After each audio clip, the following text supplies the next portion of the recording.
Good morning student, मैं योगेश गोस्वामी फिर हाजिर हूँ एक नए टॉपिक के साथ। स्टूडेंट, आज हम केमिस्ट्री, एग्रीकल्चर केमिस्ट्री के यूनिट फर्स्ट के बारे में डिस्कस करेंगे, जिसका नाम है मृदा, खनिज, ठीक है, चट्टानों का अपक्षय,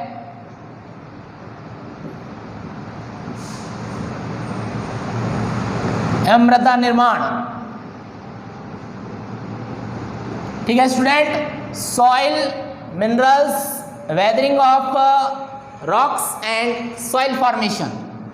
ठीक है स्टूडेंट, सबसे पहले मृदा और खनिज, चट्टानों का अवक्षय और ये मृदा निर्माण हम सॉइल साइंस में इस चीज़ के बारे में डिस्कस करते हैं। सॉइल साइंस, और सॉइल साइंस के जो पितामह हैं वो हैं वी डोकोविच।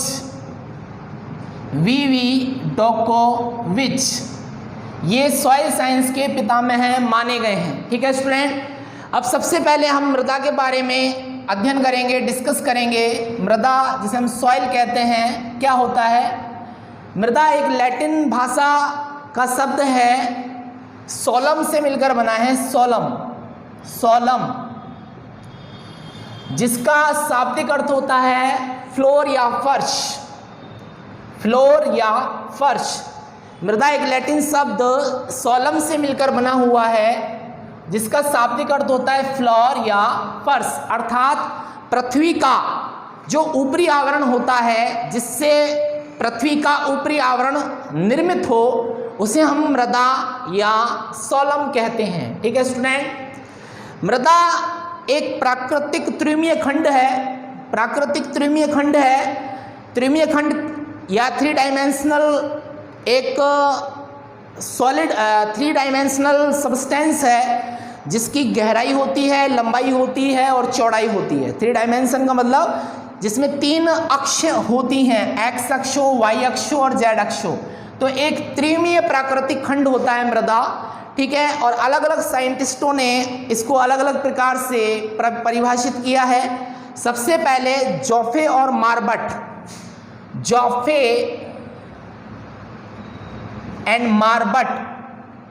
नामक साइंटिस्ट के अनुसार मृदा की क्या डेफिनेशन दी गई है? अकॉर्डिंग टू जोफे और मार्बट के अनुसार मृदा को किस प्रकार से परिभाषित किया है कि मृदा एक त्रिमीय प्राकृतिक खंड है, जो प्राकृतिक पदार्थ पर प्राकृतिक बलों के प्रभाव से विकसित होती है। ठीक है, हम आर्टिफिशियली मृदा का निर्माण नहीं कर सकते। मृदा का निर्माण चट्टानों से होता है। चट्टान जो होते हैं वो मृदा के पेरेंटल सबस्टेंस होते हैं, अर्थात चट्टानों से ही मृदा की उत्पत्ति होती है। और चट्टानों पर हजारों सालों साल हो जाते हैं, और 100 साल, हजारों साल में बार बार भौतिक और रासायनिक परिवर्तन होते हैं, अपघटन और विघटन अभिक्रियाएं लगातार चलती हैं चट्टानों पर, जब जाके सॉइल का फॉर्मेशन होता है। ठीक है स्टूडेंट, सॉइल का फॉर्मेशन कैसे होता है इसके बारे में हम एक अगला टॉपिक है वो बाद में पढ़ेंगे सॉइल फॉर्मेशन में। तो मृदा क्या है? जोफे और मार्बट साइंटिस्ट ने बताया कि मृदा प्राकृतिक पदार्थ पर प्राकृतिक बलों, बहुत सारे बल हैं, उन बलों के प्रभाव से एक विकसित प्राकृतिक त्रिमीय खंड होता है। ठीक है, और क्या होता है ये कि मृदा जो होती है वो कार्बनिक पदार्थ और खनिज पदार्थ, इसमें 2 सब्सटेंस होते हैं मेनली। एक तो होता है खनिज पदार्थ, मिनरल सब्सटेंस, और एक होता है कार्बनिक पदार्थ, ऑर्गेनिक सब्सटेंस। तो इनके मिलने से, इनके सड़ने गलने से या इनके अपक्षय होने से मृदा का निर्माण होता है। और मृदा अपने पैतृक पदार्थों से आकार की, मॉर्फोलॉजिकली, रासायनिक गुणों के आधार पर, भौतिक गुणों के आधार पर और जैविक गुणों के आधार पर विभिन्न होती है, भिन्नता प्रदर्शित करती है। ठीक है, इसका केमिकल कंपोजिशन, संगठन और जैविक लक्षणों के आधार पर जो है मृदा अपने पैतृक पदार्थों से विभिन्नता प्रदर्शित करती है। ठीक है स्टूडेंट, दोबारा सुने, जोफे और मार्बट ने क्या बताया? मार्बट ने ये बताया कि मृदा एक प्राकृतिक पदार्थ है जिस पर प्राकृतिक बलों का जब इफेक्ट पड़ता है, प्राकृतिक बलों की क्रिया होती है, जब जाके ये विकसित होती है। और मृदा जो है वो खनिज पदार्थ और कार्बनिक पदार्थों के अपघटन से बनती है, सन स्तरों के रूप में, लेयर्स के रूप में बनती है। प्राकृतिक पदार्थ और खनिज पदार्थ और कार्बनिक पदार्थों के अपघटन से सन स्तरों के रूप में या लेयर्स के रूप में बनती है। और ये लेयरें जो होती हैं वो अपने पैतृक पदार्थों से मॉर्फोलॉजिकली, केमिकली, फिजिकली और जैविक बायोलॉजिकली डिफरेंट होती है। ठीक है स्टूडेंट, दोबारा सुने, जोफे और मार्बट ने क्या बताया कि प्राकृतिक पदार्थों पर प्राकृतिक बलों के प्रभाव से विकसित होती है। दूसरा, खनिज पदार्थ, मिनरल सब्सटेंस और ऑर्गेनिक सब्सटेंस के विघटन से लेयर्स के फॉर्म में बनती है। और ये जो लेयर्स होती हैं ये अपने पैतृक पदार्थों से आकार की, रासायनिक गुणों और भौतिक गुणों और संगठन में और जैविक लक्षणों में विभिन्नता प्रदर्शित करती हैं। ठीक है स्टूडेंट, ये डेफिनेशन जो थी ये जोफे और मार्बट के अनुसार थी। उसके बाद जो इसकी डेफिनेशन दी गई वो बकमैन और ब्रेडी एंड बकमैन, ये साइंटिस्ट हुए हैं, इन्होंने दी है। क्या कहते हैं? ये यूं कहते हैं कि वही मृदा एक प्राकृतिक पदार्थ है, प्राकृतिक तृमीय खंड है या पिंड है। ठीक है, और ये जो होती हैं ये लेयर्स के फॉर्म में होती हैं, कार्बनिक पदार्थ और खनिज पदार्थों के अपघटन से लेयर्स के फॉर्म में या जो परिच्छेदिका के रूप में विकसित होती हैं। और ये जो परिच्छेदिकाएं होती हैं ये पेड़ पौधों को यांत्रिक आधार प्रदान करती हैं। ठीक है स्टूडेंट, कि ब्रेडी और बकमैन ने बताया कि जो मृदा होती है प्राकृतिक तृमीय खंड है और ये जो है लेयर्स के फॉर्म में या सॉइल प्रोफाइल के फॉर्म में बनती है। मृदा में बहुत सारी सॉइलें होती हैं। ठीक है, और ये पेड़ पौधों को जीविका प्रदान करती है या यांत्रिक आधार प्रदान करती है। ठीक है, ये डेफिनेशन ब्रेडी और बकमैन के अनुसार है। ठीक है स्टूडेंट, अब हम आगे चलते हैं। मृदा का अध्ययन, मृदा का अध्ययन। ठीक है स्टूडेंट, मृदा का अध्ययन, स्टडी ऑफ सॉइल।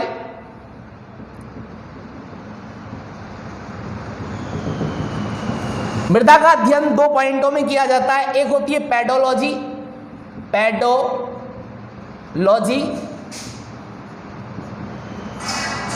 और दूसरा होता है इडेफोलॉजी,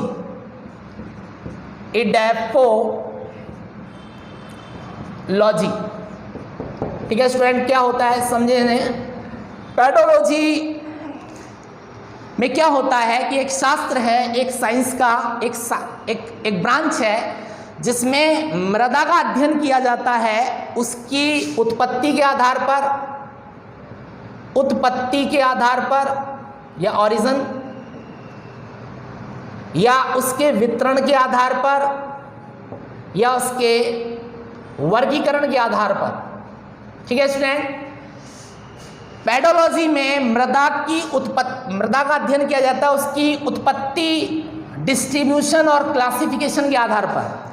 उत्पत्ति, वितरण और वर्गीकरण के आधार पर मृदा का अध्ययन करना क्या कहलाता है? पेडोलॉजी कहलाता है। ठीक है स्टूडेंट, उसके बाद इडेफोलॉजी, मृदा के गुणों का अध्ययन किया जाता है। ठीक है, पेड़ पौधों के संदर्भ में उत्पादकता के आधार पर, उत्पादकता और पोषकता के आधार पर, पोषकता, ठीक है, न्यूट्रिशन और प्रोडक्टिविटी के आधार पर मृदा का अध्ययन करना, या यूं कहें कि मृदा के गुणों का अध्ययन करना, उसकी प्रोडक्टिविटी और उसकी न्यूट्रिशंस के आधार पर उसकी स्टडी करना क्या कहलाता है? इडेफोलॉजी कहलाता है। ठीक है स्टूडेंट, उत्पत्ति, मृदा की उत्पत्ति, वितरण, डिस्ट्रीब्यूशन और क्लासिफिकेशन का अध्ययन करना तो कहलाता है पेडोलॉजी, और मृदा के गुणों का अध्ययन करना उसकी प्रोडक्टिविटी और न्यूट्रिशन के आधार पर वो कहलाता है इडेफोलॉजी। ठीक है स्टूडेंट, ये मृदा का अध्ययन हो गया।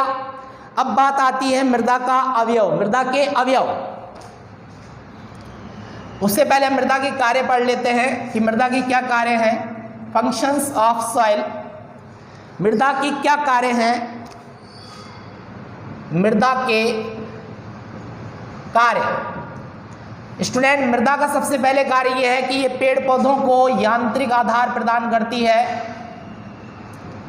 यांत्रिक आधार प्रदान करती है पेड़ पौधों को। दूसरा, पेड़ पौधों को पोषक तत्व उपलब्ध करवाती है, पोषक उपलब्ध करवाती है मृदा। तीसरा है, ये मृदा जो होती है ये सोलर एनर्जी को अवशोषित कर लेती है, सूर्य की ऊर्जा को अवशोषित कर लेती है और मृदा उस सोलर एनर्जी को एब्जॉर्ब करके वो एनर्जी जो है प्लांट को प्रोवाइड कराती है और प्लांट उस एनर्जी से ग्रोथ करते हैं, ठीक है, अपनी वृद्धि और विकास का कार्य करते हैं। सोलर एनर्जी को एब्जॉर्ब करती है मृदा और उस एनर्जी को ट्रांसफर करती है पेड़ पौधों को, जिससे उनकी वृद्धि और विकास का कार्य संपन्न होता है, ठीक है स्टूडेंट। उसके बाद मृदा जो है आश्रय प्रदान करती है सूक्ष्म जीवों को, या बहुत सारे जीव ऐसे होते हैं छोटे जीव जंतु, उनको आश्रय प्रदान करती है, ठीक है। ये बहुत सारे काम हैं मृदा के, पोषक तत्व और जीवों को, जीव जंतुओं को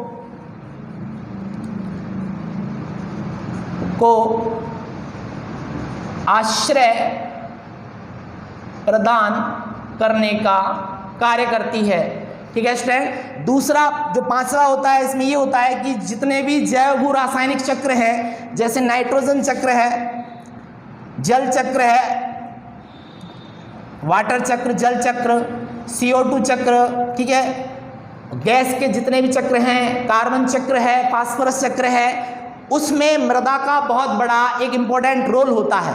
जितने भी गैस होती है, ये जैसे जल चक्र है, जल आता है मृदा से वाष्पीकृत होकर ऊपर जाता है वायुमंडल में, फिर संघनन की प्रक्रिया होती है, फिर वो मृदा पर आता है, ये साइकिल रिसाइकल चलता रहता है। ऐसे ही जल चक्र, नाइट्रोजन चक्र में अमोनियाकरण, नाइट्रीकरण, विनाइट्रीकरण, ऐसे ये जो बहुत सारे जैव रासायनिक चक्र हैं उनमें इनका मृदा का एक इम्पोर्टेंट रोल होता है, ठीक है स्टूडेंट। सबसे पहले यांत्रिक आधार प्रदान करती है पेड़ पौधों को, पोषक तत्व प्रदान करती है, वृद्धि और विकास का कार्य करती है पेड़ पौधों के लिए, सूर्य से एनर्जी को एब्जॉर्ब करती है, अवशोषित करती है और जब जाके वो पेड़ पौधों को उपलब्ध कराती है। तीसरा है, उसके बाद जो पेड़ पौधों की जड़ें होती हैं उनको ऑक्सीजन प्रोवाइड करवाती है, या यूँ कहें कि जो पेड़ पौधों की जो जड़ें होती हैं पौधों की, उनके श्वसन, उनके लिए जो श्वसन होती है, श्वसन क्रिया के लिए ऑक्सीजन प्रोवाइड करवाती है मृदा। और जैव रासायनिक चक्र में इनका एक इम्पोर्टेंट रोल होता है मृदा का, ठीक है स्टूडेंट। ये इसके मृदा के कुछ फंक्शंस हैं, ये हमें याद रखने हैं, ठीक है। उसके बाद हम बात करते हैं मृदा के अवयव, कंपोनेंट्स ऑफ सॉइल, मृदा के अवयव क्या होता है स्टूडेंट। मृदा किससे मिलकर बनी हुई है उसे हम मृदा के अवयव कहते हैं। इसमें दो चीजें होती हैं, एक तो सॉलिड सबस्टेंस होता है, सॉलिड कंपोनेंट होता है सॉलिड, और एक होता है द्रव और गैस, लिक्विड और गैस। ये भी 50% होता है और इसका भी अंश 50% होता है, ठीक है। सॉलिड में आ जाता है खनिज पदार्थ, ये 45% होता है खनिज पदार्थ और 5% होता है जीवाश्म पदार्थ मृदा में, जीवाश्म पदार्थ जिसे हम ऑर्गेनिक सबस्टेंस भी कहते हैं, ठीक है। जीवाश्म पदार्थ जो होता है उसका 5% होता है, टोटल मिला के 50% होता है। ये दोनों सॉलिड होते हैं। जीवाश्म या ऑर्गेनिक सबस्टेंस क्या होते हैं, जीवाश्म और ऑर्गेनिक सबस्टेंस जो होते हैं वो क्या होते हैं, दो चीजें होती है स्टूडेंट, एक होता है प्लांट वेस्ट प्रोडक्ट और एक होता है animal waste product, animal waste product. ये जब दोनों प्लांट यानी पेड़ पौधों के जो अपशिष्ट होते हैं और जो जीव जंतुओं के जो अपशिष्ट होते हैं, जब इनका अपघटन होता है सूक्ष्म जीवों द्वारा, माइक्रो ऑर्गेनिज्म द्वारा, जब प्लांट के वेस्ट का और एनिमल के वेस्ट का, यानी कि पेड़ पौधों के अपशिष्ट का और जीव जंतुओं के अपशिष्ट पदार्थों का अपघटन होता है माइक्रो ऑर्गेनिज्म द्वारा, माइक्रो ऑर्गेनिज्म या सूक्ष्म जीव द्वारा, तो ये सड़ गलकर कुछ नए पदार्थों का निर्माण करते हैं जिन्हें हम ऑर्गेनिक मैटर कहते हैं, जिन्हें हम ऑर्गेनिक मैटर कहते हैं। और यही जीवाश्म पदार्थ होता है, 50% होता है। ठीक है, अब ये खनिज पदार्थ भी दो भागों में डिवाइड किए हैं। एक तो होता है क्रिस्टोलॉइड्स,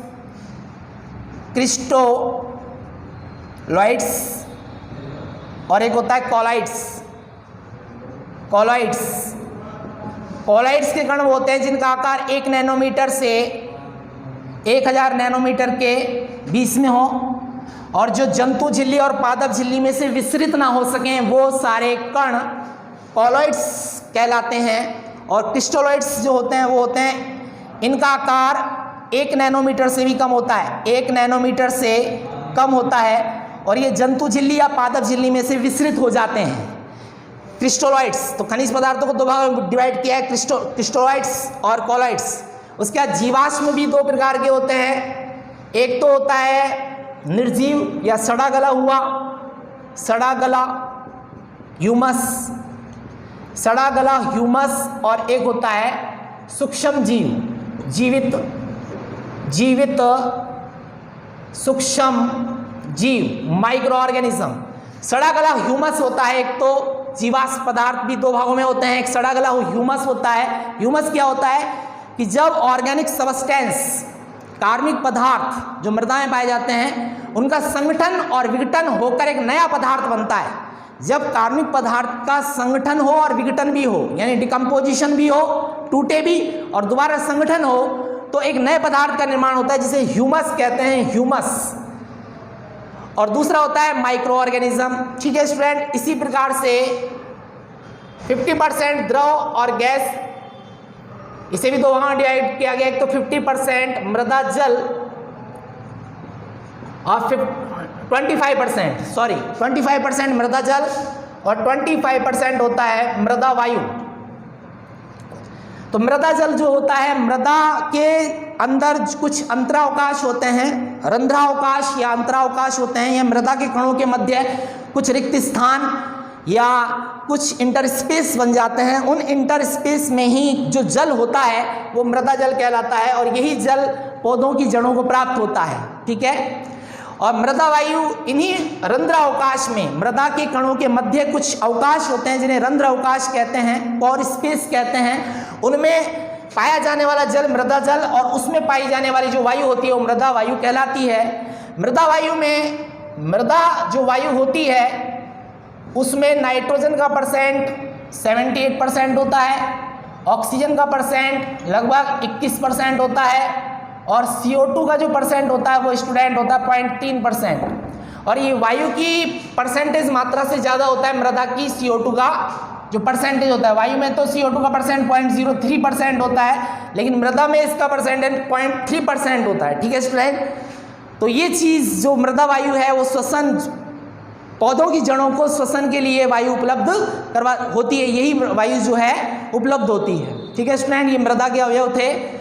सॉलिड 50%, लिक्विड और गैस 50%। सॉलिड को बांटा मिनरल सबस्टेंस और ऑर्गेनिक सबस्टेंस में। मिनरल में आ जाते हैं क्रिस्टोलॉइड्स और कॉलॉइड्स। क्रिस्टोलॉइड्स का आकार 1 नैनोमीटर से कम होता है, और ये जंतु झिल्ली या पादप झिल्ली में से विसरित हो जाते हैं। और कॉलॉइड्स का जो होता है, कणों का आकार 1 से 1000 नैनोमीटर होता है, और ये जंतु झिल्ली या पादप झिल्ली में से निकल नहीं सकते, पार नहीं जा सकते ये कण।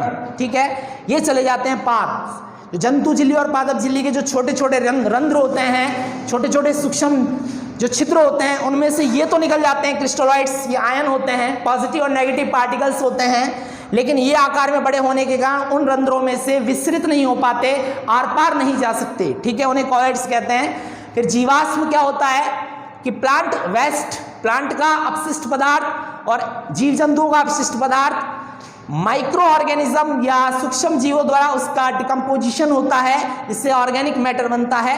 ऑर्गेनिक मैटर भी एक तो होता है सड़ा गला ह्यूमस और एक होता है जीवित सूक्ष्म जीव। ह्यूमस क्या होता है? जब कार्बनिक पदार्थ संगठन और विघटन, डिसोसिएशन और एसोसिएशन दो प्रोसेस हैं। डिसोसिएशन में टूटेंगे पदार्थ के बड़े कण छोटे छोटे कणों में, एसोसिएशन में छोटे छोटे कण आपस में मिलकर बड़े कणों का निर्माण करेंगे, तो एक नया ऑर्गेनिक सबस्टेंस बनता है जिसे ह्यूमस कहते हैं। ठीक है, 50% मृदा जल होता है, 25% मृदा जल होता है और 25% मृदा वायु होती है। ठीक है स्टूडेंट, ये मृदा के अवयव हैं, कॉन्स्टिट्यूएंट्स ऑफ सॉइल या कंपोनेंट्स ऑफ सॉइल। ठीक है, इस प्रकार से हम बात करते हैं। ये मृदा की बात हो गई। अब मृदा के प्रकार हैं, उसके बाद हम मृदा के परिच्छेदिका के बारे में डिस्कस करेंगे। दो प्रकार की मृदा है। मृदा जो होती है वो लेयर्स की फॉर्म में होती है। तो सबसे पहले हम मृदा परिच्छेदिका के बारे में डिस्कस करें। मृदा परिच्छेदिका, मृदा परिच्छेदिका, soil profile, soil profile. Student क्या होता है कि जब हम मृदा को वर्टिकली काटते हैं, ऐसे ऊर्ध्वाधर काट से काटते हैं मृदा को, हम मृदा की किसी सतह को ऊर्ध्वाधर काट से काटते हैं, ऊर्ध्वाधर या वर्टिकली इसको काटते हैं, तो हमें बहुत सारे सन स्तर प्राप्त होते हैं, बहुत सारी लेयर्स प्राप्त होती हैं, अनेकों लेयर्स का समूह प्राप्त होता है। इन अनेकों लेयर्स के समूह को ही क्या कहते हैं? सॉइल प्रोफाइल या मृदा परिच्छेदिका कहते हैं। पुनः सुने एक बार दोबारा कि जब हम मृदा को वर्टिकली यानी कि मृदा के अक्ष के लंबवत ऊर्ध्वाधर रूप से काटते हैं, तो मृदा जो है अनेकों सनस्तर के रूप में प्राप्त होती है। मृदा में बहुत सारे सनस्तर या लेयर्स दिखाई देती हैं, बहुत सारी परतें दिखाई देती हैं। इन बहुत सारी परतों का जो समूह होता है उसे क्या कहते हैं? मृदा परिच्छेदिका कहते हैं। ठीक है स्टूडेंट, मृदा बहुत सारी लेयर्स के रूप में होती है, जैसे ये है, ऐसी लेयर्स होती हैं मृदा के अंदर।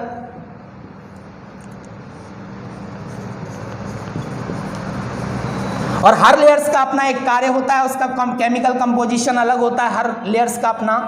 ठीक है, ये लेयर्स हो, मानो हम इसको डिफरेंट ऐसे इंडिकेट करें, ये लेयर्स हैं मृदा की। ठीक है,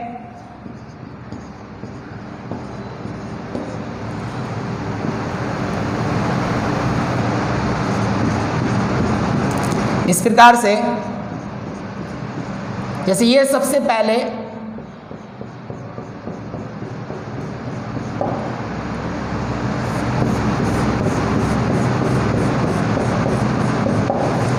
ये लेयर्स होती है मृदा की। मृदा बहुत सारी परतों के रूप में पाई जाती है, लेयर्स होते हैं मृदा में।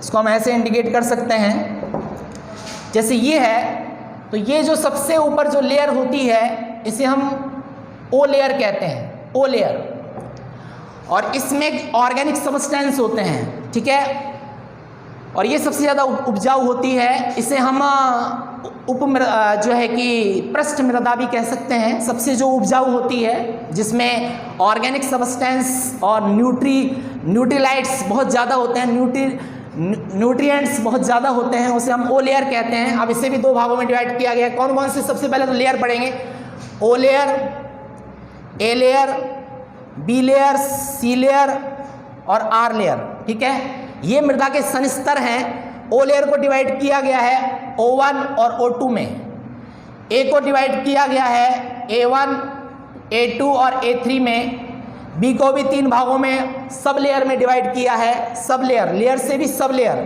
B1, B2 और B3, ऐसे ही C तो रहता ही है और R। ठीक है स्टूडेंट, इसमें अल्प अपघटित या अल्प अपक्षयित ऑर्गेनिक सबस्टेंस होते हैं O1 में। अल्प या जिसमें आंशिक रूप से जिसका अपघटन हो, ऐसे ऑर्गेनिक सबस्टेंस या ऐसे जीवाश्मीय पदार्थ जिसका पूर्ण रूप से अपघटन ना हो, अल्प अपघटित। इसमें पूर्ण रूप से अपघटित पूर्ण रूप से अपघटित ऑर्गेनिक सब्सटेंस होते हैं, ठीक है, O1 और O2, ठीक है। उपजाऊ होता है बहुत ज़्यादा, सूक्ष्म जीव ज़्यादा होते हैं और इसकी क्रियाशीलता भी बहुत ज़्यादा होती है, ठीक है। उसके बाद होता है A1, इसमें खनिज पदार्थ होते हैं, ठीक है, और इसे भी 3 भागों में डिवाइड किया, सब डिवाइड किया ऐसे। जैसे ये A1 है तो इसमें ह्यूमस होता है, ह्यूमस ऑर्गेनिक सब्सटेंस प्लस में खनिज पदार्थ, ह्यूमस प्लस में खनिज पदार्थ। ह्यूमस मैंने बता दिया कि ऑर्गेनिक सब्सटेंस एसोसिएशन और डिसोसिएशन होने पर एक नए कार्बनिक पदार्थ का निर्माण करते हैं, जिसे ह्यूमस कहते हैं। तो ये A1 जो सब लेयर है, इसमें ह्यूमस भी होता है, खनिज पदार्थ भी होते हैं। A2 में इसे निक्षालक सनस्तर भी कहते हैं, कि यहाँ से जो खनिज पदार्थ होते हैं वो B में आते हैं, तो इसे निक्षालक कहते हैं। निक्षालन की क्रिया यहाँ से ट्रांसफर होता है खनिज पदार्थों का विलयन के माध्यम से, और वो आता है B में। और A3 को कहते हैं परिवर्तनशील सनस्तर।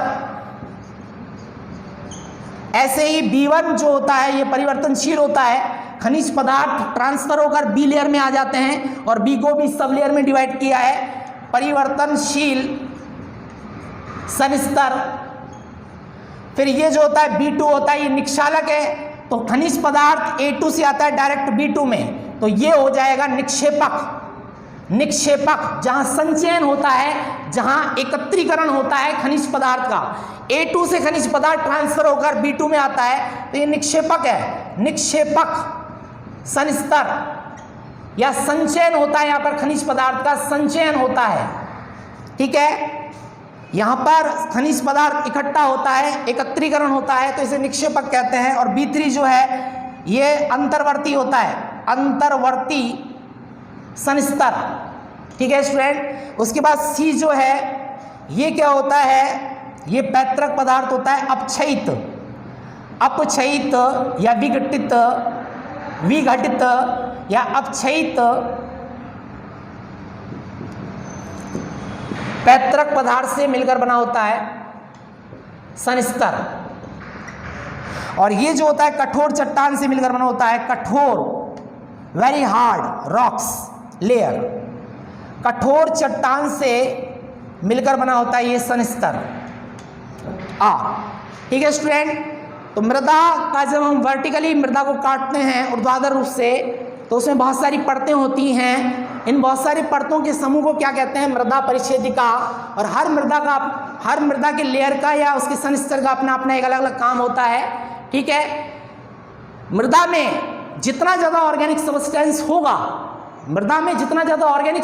होगा, जीवाश्म पदार्थ जितना ज़्यादा होगा, तो उसकी प्रोडक्टिविटी और उसकी उपजाऊता उतनी ही ज़्यादा होगी, और वो पेड़ पौधों को उतना ही ज़्यादा न्यूट्रिशन अवेलेबल करवा सकेगी। जितना ज़्यादा ऑर्गेनिक सब्सटेंस होगा किसी मृदा में, तो वो उसकी प्रोडक्टिविटी, उसकी उत्पादकता और उसकी पोषकता ज़्यादा होने के कारण वो पेड़ पौधों की ग्रोथ जल्दी करेगी, पेड़ पौधों का वृद्धि विकास जल्दी होगा, ठीक है। एक चीज़ यहाँ पर ये आती है कि जो ए लेयर है, ए लेयर, इसे हम क्या कहते हैं, वॉशिंग आउट लेयर भी कहते हैं, वॉशिंग आउट। और बी लेयर को कहते हैं वॉशिंग इन। इसे तो बी लेयर को तो कहते हैं, ए लेयर को कहते हैं वॉशिंग आउट लेयर, और बी को कहते हैं वॉशिंग इन लेयर,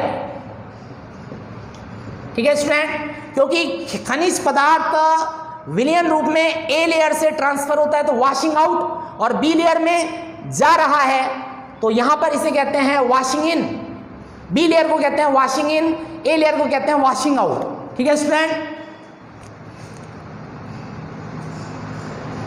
ठीक है स्टूडेंट, आज हमने मृदा परिच्छेदिका के बारे में पढ़ा। आज की वीडियो हमारी यहाँ समाप्त होती है। आशा करता हूँ जो बातें समझाई हैं वो समझ में आई होंगी, और अधिक जानकारी के लिए मेरे channel chemistry line with Yogesh Goswami को सब्सक्राइब कीजिए, बेल आइकन को दबाइए, जिससे मैं जो भी नया वीडियो डालूं उसका नोटिफिकेशन आपको तुरंत प्राप्त हो जाए। ज़्यादा से ज़्यादा शेयर कीजिए ताकि ज़्यादा से ज़्यादा स्टूडेंट लाभान्वित हो सकें, ठीक है। और अपनी प्रॉब्लम्स कमेंट बॉक्स में डालिए। थैंक यू सो मच, ठीक है स्टूडेंट।